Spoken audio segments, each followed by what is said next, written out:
Olá, pessoal, sejam bem-vindos à plataforma Moretti. Meu nome é Letícia Carvalho, eu estou no sexto período de agronomia e eu vou falar sobre drones para mapeamento dos atributos do solo.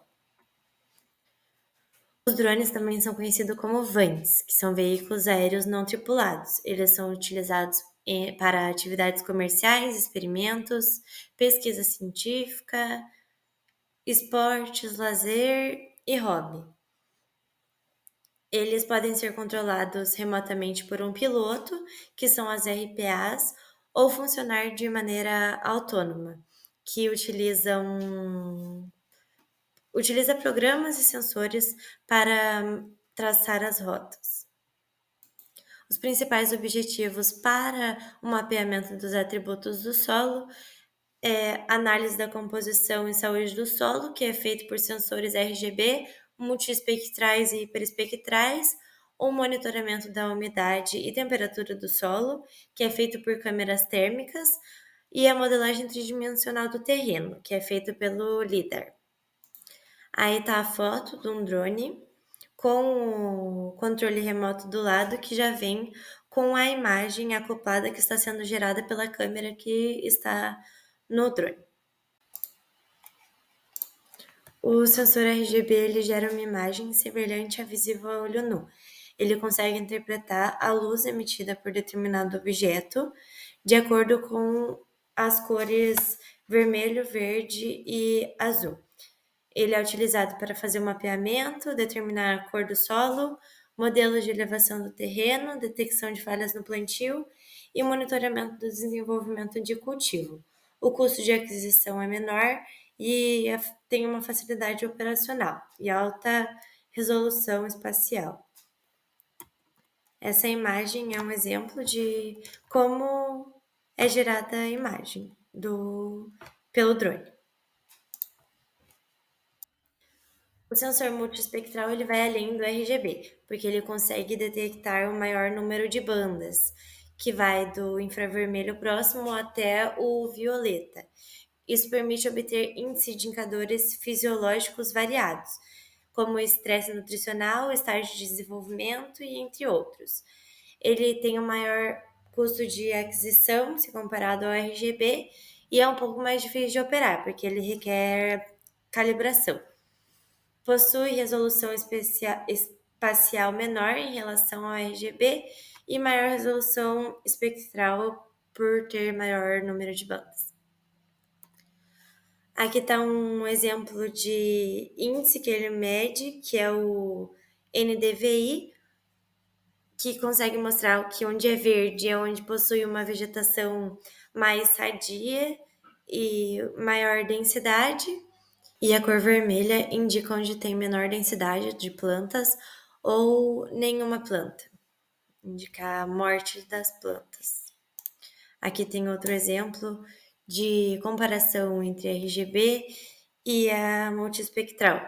Aqui a gente pode ver na multiespectral que em amarelo é onde tem menor quantidade de plantas e menor cobertura, né?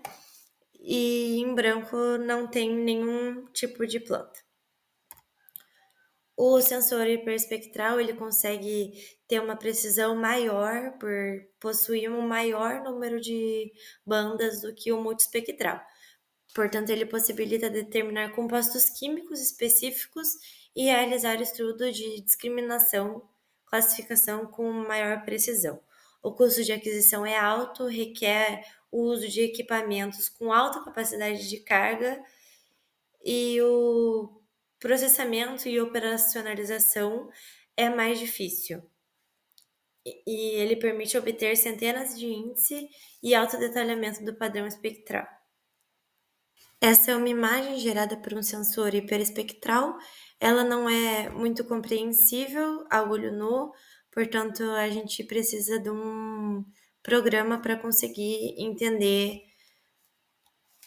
como o que está sendo processado na imagem.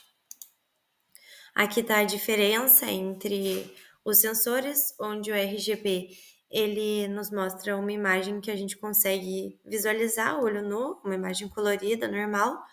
A multiespectral nos mostra detalhe do que está acontecendo em relação à densidade das plantas por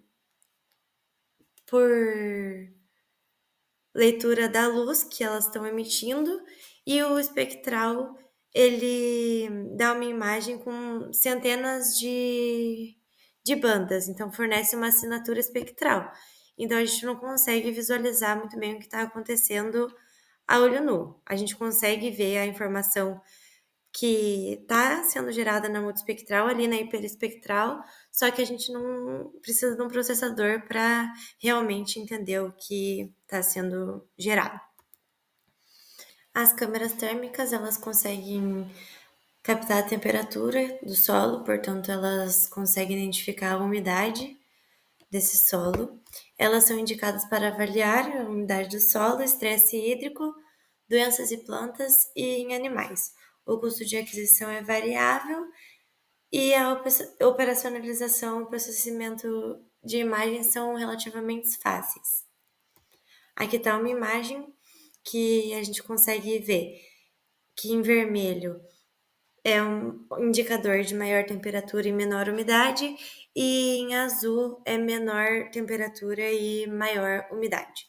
Como a gente sabe, perto de estradas, a temperatura consegue ser maior, tende a ser maior, portanto, é isso que dá para a gente ver na imagem. O sensor LiDAR é um dispositivo que utiliza pulso de luz laser para medir a distância até o objeto ou superfície. Ele é indicado para elaborar mapas 3D e permite determinar a biomassa vegetal e pode integrar com outros tipos de sensores. Possui alto custo de aquisição e a operacionalização e processamento dos dados é difícil. Aqui está um exemplo de um drone fazendo a leitura com o laser do terreno. Obrigada pela atenção.